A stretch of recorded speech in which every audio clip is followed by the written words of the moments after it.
पीछे बच्चे बैठे हैं, पूरा शांति से बैठें।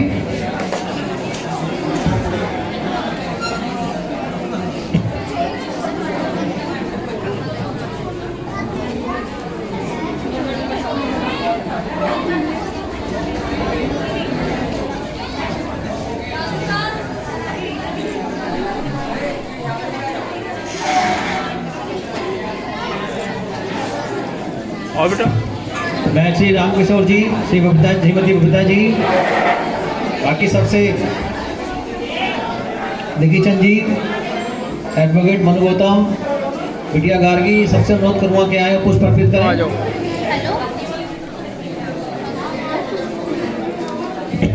हमारे वरिष्ठ एडवोकेट श्री गंगाधर डब्लू जी,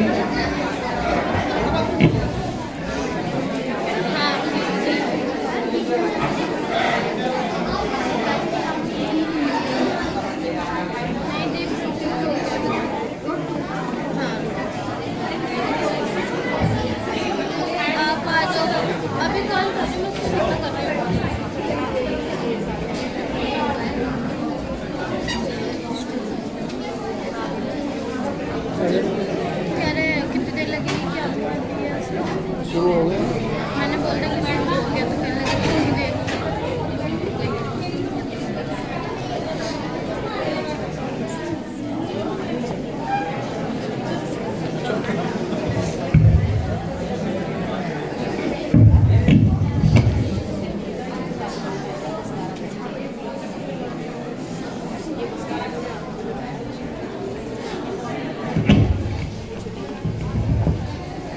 सभी लोग जो भी कार्यक्रम में उपस्थित हैं बुद्ध वंदना के दौरान बस अपने स्थान पर ही खड़े हो जाएंगे, क्योंकि उतना पर्याप्त स्थान बैठने के लिए नहीं होगा, तो सब लोग खड़े हो जाएंगे बुद्ध वंदना के लिए।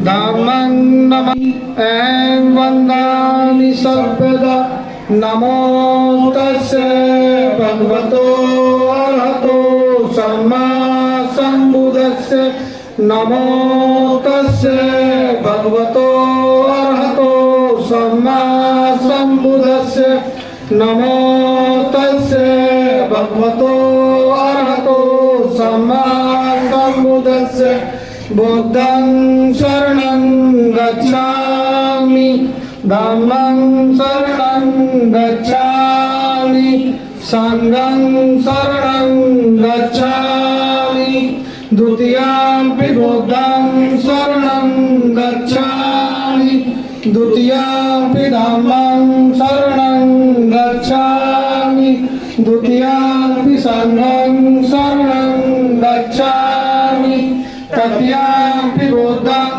शरणं गच्छामि तृतीयंपि धम्मं शरणं गच्छामि तृतीयंपि संघं शरणं गच्छामि पाणातिपाता वेरमणि शिक्षापदं समादयामि अरण्यदाना वेरमणि शिक्षापदं समादयामि कामेषु मिच्छाचारा वेरमणि शिक्षापदं समादयामि मुसावादा वेरमणि शिक्षापदं समादयामि सुरामेरमद्यपमात्माना वेरमणि शिक्षापदं समादयामि साधु साधु साधु। सभी अपने अपने स्थान पर बैठ जाएंगे। प्रोग्राम में आते हैं तो सोचते यार सही कर रहे हैं ये लोग, एक दूसरे से जोड़ रहे हैं, हम भी कुछ करेंगे। ऐसे ही एक बार जो ना मैं आपको बताऊं कि 1980 के आसपास जब मैं स्टूडेंट हुआ करता था 10th क्लास का, तो एक छोटी सी पार्टी हुई थी डॉक्टर बी आर अम्बेडकर जन्मोत्सव के बारे में हमारे गांव में। वहाँ पे कुछ लोग आए थे, नेता लोग आए थे। मैंने देखा कि एक स्टेज लगी थी ऐसे ही, उस स्टेज पे कुछ लोग बैठे थे जो पढ़े लिखे लोग थे, बुद्धिजीवी लोग थे, जो समाज को समय देते थे। फिर ऐसे ही मैं 12th में आया 12th में भी फिर बहुजन समाज पार्टी की मीटिंग होने लगी। वहाँ देखा कि कुछ लोग फिर स्टेज पे गए बैठे। मैंने सोचा कि यार स्टेज पे बैठने से तो बहुत इज्जत मिलती है, स्टेज वालों को बहुत इज्जत मिलती है, नहीं मिलती क्या? तो स्टेज पर कैसे पहुंचा जाए, कैसे स्टेज पे आए, इसके लिए प्रयास कैसे करें? तो एक सबसे पहला जो सूत्र है कि शिक्षा वह सैनिक का दूध है जो पिएगा वही दाढ़ेगा। मैंने सोचा ये बिल्कुल सही बात है। सबसे पहले तो शिक्षित ही होना बहुत जरूरी है, तभी तो बोल पाएंगे। और मेरे मन में आया कि यार दहाड़ूंगा कैसे बोल पाऊंगा लोगों के सामने। उसके लिए मैंने LLB कर ली, वकील बन गया। आज अगर मैं कोर्ट के अंदर बोलता हूं, अपने किसी मुवक्किल का कुछ काम करता हूं, तो मैं इसलिए करता हूं कि मैंने बाबा साहब की वो बात मैंने मानी कि शिक्षित बनो। मैं एडवोकेट बन गया। फिर सोचा कि नहीं यार, एडवोकेट बन तो गया, अपनी रोजी रोटी तो चला रहा हूं, पर कुछ मजा नहीं आ रहा है। फिर मैंने बाबा साहब को पढ़ा और डीपली। ये सन 2013 की बात है। 2013 में फिर एक इंदिरापुरम में एक मीटिंग हो रही थी। उस मीटिंग में मुझे एक मैसेज मिला, व्हाट्सएप पे मैसेज देखा मैंने, मुझे बुलाया नहीं उन्होंने। मैंने सोचा कोई बात नहीं, चलते हैं, कुछ तो मिलेगा, अगर कहीं जाएंगे तो कुछ तो मिलेगा। मैं गया, पीछे बैठ गया। वहां स्टेज पे बैठे थे, तो वहां पे एक सज्जन ने एक बहुत ही अच्छी बात कही कि देखो यह मीटिंग तो हो रही है, बाबा साहब के बारे में बहुत कुछ बताया जा रहा है, शिक्षा के बारे में बताया जा रहा है कि कभी ग्रास रूट से भी काम करना चाहिए हम लोगों को, जहां निम्न लेवल का, कि जहां शिक्षा अभी अधूरी है शिक्षा के बारे में, एक गांव देहात के बारे में, कि वहां के बारे में भी कुछ काम किया जाए। भगवान गौतम बुद्ध व परम पूज्य बोधिसत्व बाबा साहब डॉक्टर भीमराव अम्बेडकर जी के साथ साथ सभी महापुरुषों को नमन करते हुए आज जिनकी हम जयंती मना रहे हैं, माता सावित्रीबाई फूले जी और उनके पति ज्योतिबा फूले जी को भी श्रद्धा सुमन अर्पित करते हुए आज बहुजन जागरूकता मिशन के इस पुरस्कार वितरण समारोह के मुख्य अतिथि हमारे प्राचार्य देवेंद्र देव जी, डॉक्टर जगजीवन जी, राजेश जी और दोनों मैम नेहा जी और सम्मानित सभी प्यारे बच्चे और मैम, सभी यहाँ का स्टाफ, KS मेमोरियल स्कूल के प्रबंधक और टीचर्स, सम्मानित साथियों, आज माता सावित्रीबाई फूले जी की जयंती है, जिसको मनाने के लिए आज हम यहाँ सब लोग आए हैं। बहुजन जागरूकता मिशन के माध्यम से माता सावित्रीबाई फूले जी की जयंती प्रत्येक वर्ष मनाई जा रही है। तो हम सब के सहयोग से, आप सबके सहयोग से हमने ये 2015 से लगातार प्रतियोगिता कराते हैं और प्रतियोगिता कराने के बाद बच्चों को पुरस्कार वितरण करने का कार्यक्रम किया जाता है। हमारा उद्देश्य, हमारी संस्था का उद्देश्य यही है कि हम बच्चों में जागरूकता फैलाएं और अपने महापुरुषों के प्रति उन लोगों को जागरूक करें कि जिन्होंने उस समय पाखंडवाद, अंधविश्वास और अन्याय की लड़ाई लड़कर इस कार्य को यहाँ तक लेके आए हैं। उस कार्य को आगे बढ़ाने के लिए अभी बाबूजी ने बताया कि माता सावित्रीबाई फूले जी के बारे में कि उनका जन्म 1831 में हुआ था। उन्होंने उस समय जब उनकी 9 वर्ष की उम्र में शादी हो गई थी, तो जब तक वो पढ़ी हुई नहीं थी, लेकिन ज्योतिबा फूले जी जो सामाजिक के साथ साथ उन्होंने भी अन्याय की लड़ाई को लड़ते हुए उन्होंने देखा कि समाज की कुरीतियों में कितना भ्रमक स्थान है।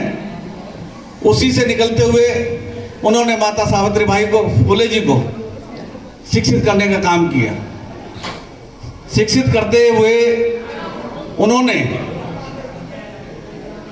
अंधविश्वास और पाखंडवाद और जो अन्याय उस समय चल रहा था, उस कुरीतियों से निकलकर माता सावित्रीबाई फुले जी ने शिक्षित होने के साथ साथ उन्होंने महिलाओं को जागृत करने का काम किया।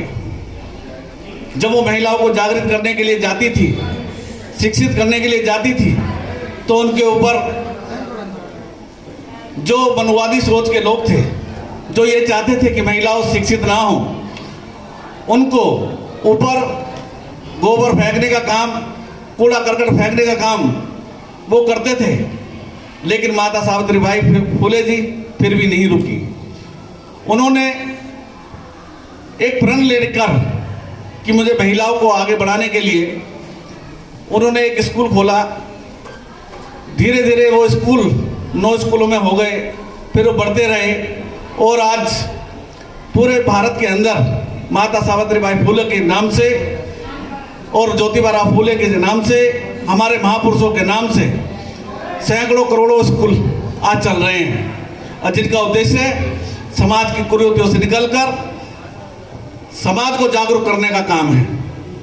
मैं आज केएस मेमोरियल स्कूल के जितने भी स्टाफ हैं उनमें सारी ज़्यादातर महिलाएं हैं। महिलाओं का स्टाफ इतना अच्छा है कि उन्होंने केएस मेमोरियल स्कूल को 2 कमरे से कहाँ तक पहुँचाने का काम किया, और केएस मेमोरियल का नाम ऊंचा करने का नाम भी, जितना भी स्टाफ है उनको मैं सल्यूट करता हूं कि उन्होंने इस स्कूल का नाम ऊपर ले जाने में जो अपनी महत्वपूर्ण भूमिका निभाई है, उसके लिए ये साधु के पात्र हैं।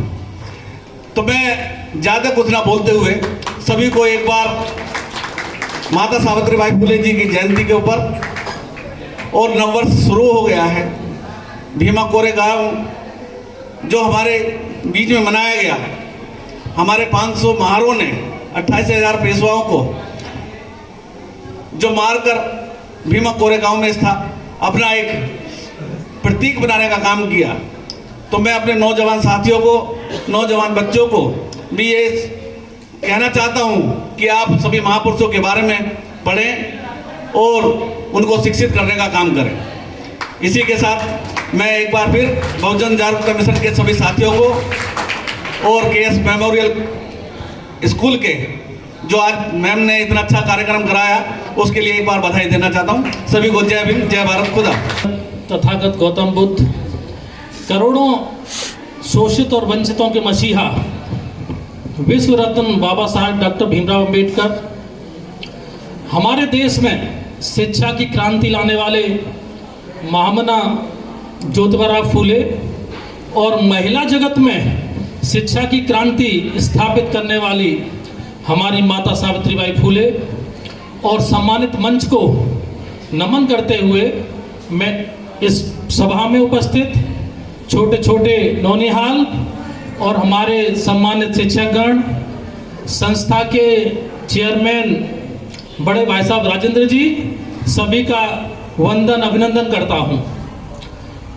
बाबा साहब डॉक्टर भीमराव अंबेडकर, ज्योतिबा फुले और सावित्रीबाई फुले, इन्होंने जो संघर्ष किया हमारे देश में, वास्तव में इनके संघर्ष का बखान करना और बार बार बखान करना सूरज को दिया दिखाने के समान है। मुझसे पहले पूर्व में कई वक्ताओं ने माता सावित्रीबाई फुले के संघर्ष को यहाँ पर बयां किया। मैं उसको रिपीट ना करते हुए 2 इन्फॉर्मेटिव बातें आज करना चाहूँगा। हमारे देश में अभी हमारे समाज को लेकर थोड़ा सा नकारात्मक वातावरण है। उस बारे में मैं भारतीय जनता पार्टी का क्षेत्रीय संयोजक होने के नाते ये कहना चाहूँगा कि हर शासन क्रूर होता है और हर सरकार अत्याचारी होती है, लेकिन जो वीर पुरुष होते हैं, उद्यमी पुरुष होते हैं, वो हर शासन में अपना स्थान कायम रखते हैं, अपना वजूद कायम रखते हैं। तो एक बात और कहना चाहूँगा, हर सरकार अपनी एक विचारधारा पर चलती है। वर्तमान सरकार भी चल रही है, इसमें आप पॉजिटिव ढूंढिए, सकारात्मकता ढूंढिए। आज वर्तमान सरकार के जो लठैत हैं, जो संगठन हैं, वो एक विशेष विचारधारा पर चल रहे हैं और आपके बच्चों के पास मौका है कि उनको उस विचारधारा पर चलने दीजिए और अपने बच्चों को शिक्षा की विचारधारा पर चलाकर उन्हें है कि अपने लक्ष्य प्राप्ति के लिए साधना में समूहित कर दीजिए। तो मेरा विश्वास है कि वो अपनी विचारधारा पर चलें और हमारे बच्चे अगर अपनी बाबा साहब अम्बेडकर की विचारधारा पर चलेंगे, माता सावित्रीबाई फुले की विचारधारा पर चलेंगे, तो अवश्य ही अपने लक्ष्य को प्राप्त कर पाएंगे।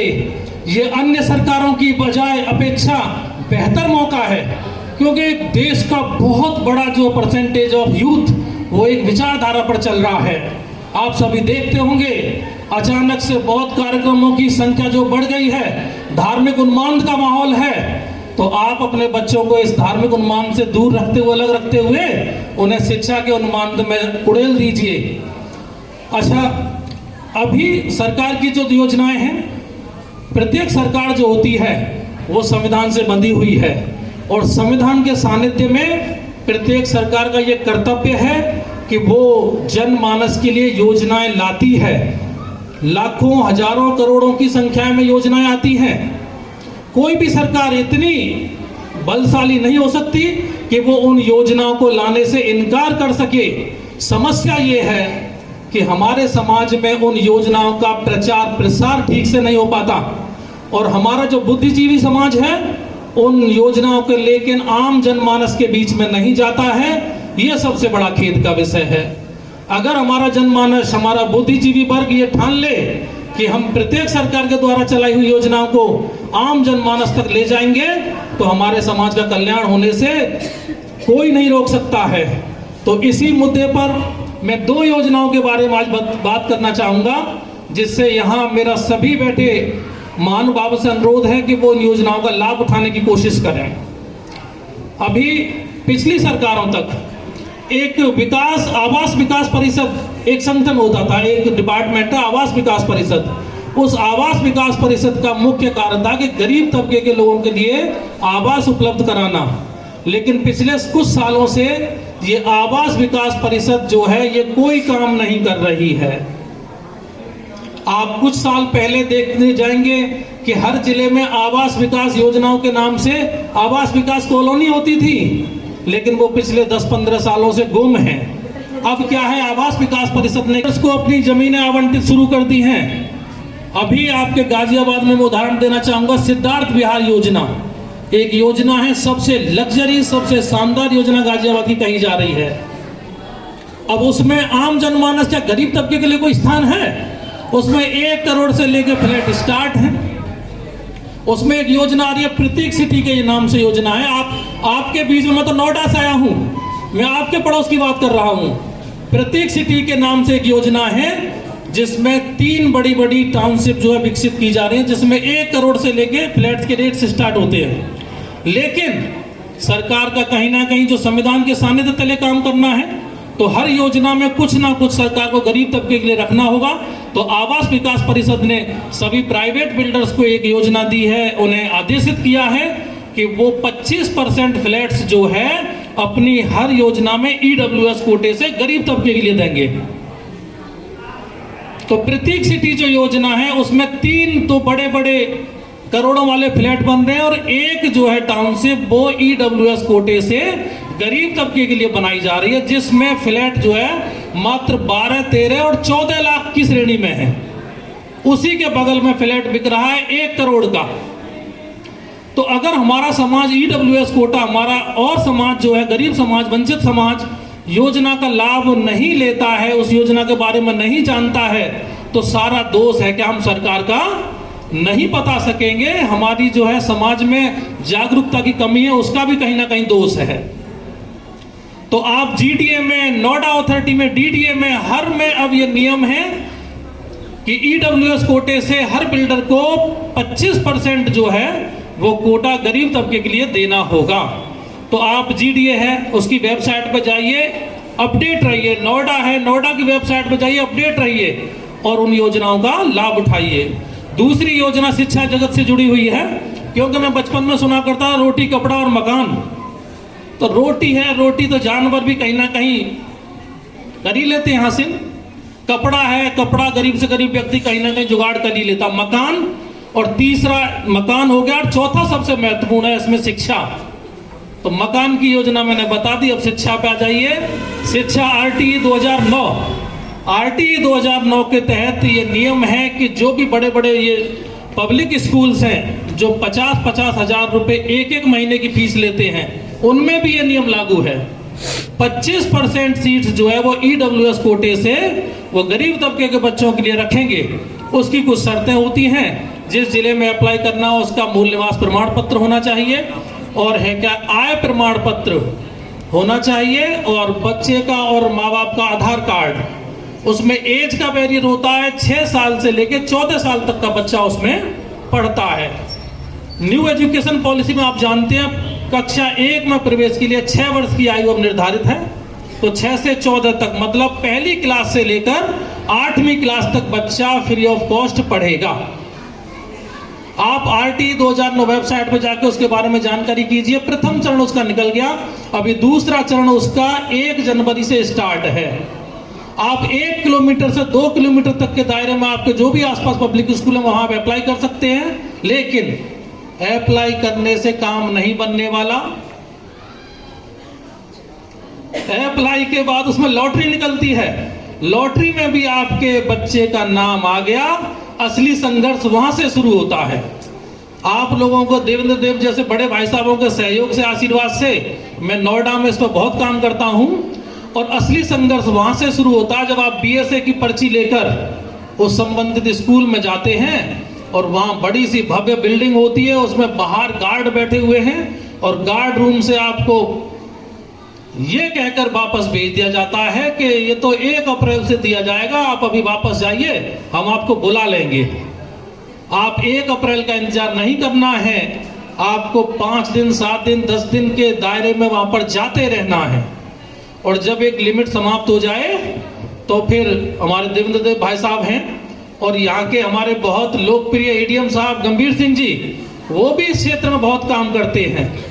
और अगर वहां से भी कोई दिक्कत हो तो इस नाचीज को याद कीजिएगा, मेरा नंबर आप राजेंद्र देव भाई साहब से ले सकते हैं, और इसमें मैं अवश्य ही अपनी आपकी हेल्प कर पाऊंगा।